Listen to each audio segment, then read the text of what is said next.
is Cameron Burgess, who is out of contract in the summer. And we had a report this week from Maja in Spain that he's pretty well advanced in terms of potentially signing for Girona in La Liga. So if this comes to pass, what would you make about this? I'll be pretty sad personally. Yeah, especially where his journey, from the Barrow game, and obviously signing him from Accrington Stanley, and yeah, when he's played in the Premier League, he's been solid, and I've actually been sad when he's actually been, I wouldn't say dropped, but obviously Cameron Greaves, Jacob Greaves has come in. So yeah, do you know what? It's a sad thing that the club have let his contract go down, because I don't know when the last time he maybe signed an extension. But that's the risk you take when you sort of leave it a little bit too late. And obviously, yeah, players, when they're 6 months left on their contract, they can sort of go and speak to clubs.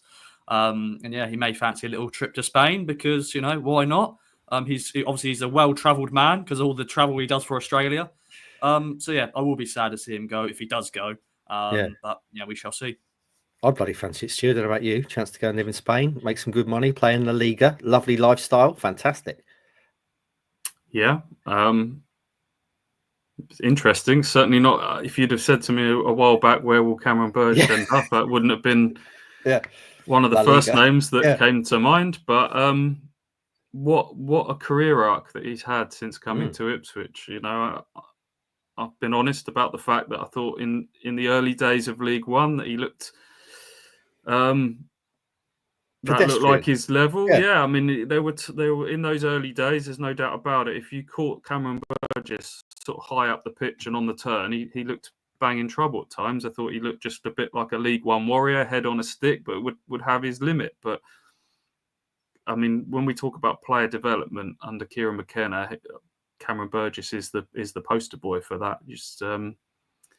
He's just got better and better, hasn't he? And again, you think Premier League, he might find his level, might be slightly out of his depth, but he's been highly dependable whenever called upon this season, to the point that people are, fairly and genuinely having a debate about whether he should be in ahead of Jacob Greaves, who, the latter clearly has a higher ceiling in terms of age and going forwards, but key player in the Championship promotion season. Would it be prudent? Would it be wise to keep him for a return to that division? Probably, but then you've got to remember, it's up to the player as well. And I think there'll always be a sensible conversation with players about where they're at. And if Cameron Burgess is seeing Greaves in front of him and blocking his pathway, he's 29, he's coming into his prime years as a centre half. He's got to think about himself as well. So Ipswich used their 1-year extension option last summer, so that they haven't even got that as a fail safe. Once you get into your final 6 months of your contract, you're able to negotiate with foreign clubs.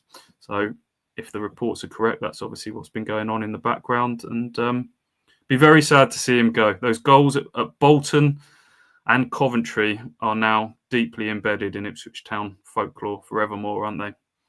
Absolutely, and as you say, the career arc. I always go back to the Barrow game. When he got exposed by struggling League Two strikers, and now to see him talking potentially moving to La Liga and being such a stalwart part of what Town have achieved. Plus, don't forget, he's got a face full of metal. He absolutely had a shattered face, didn't he? So even that, to come back from that, is tremendous. Clearly a huge character, and will be sadly missed if indeed he does go. As you say, Stu, it would seem to me to be quite sensible to try and keep him going back into the Championship.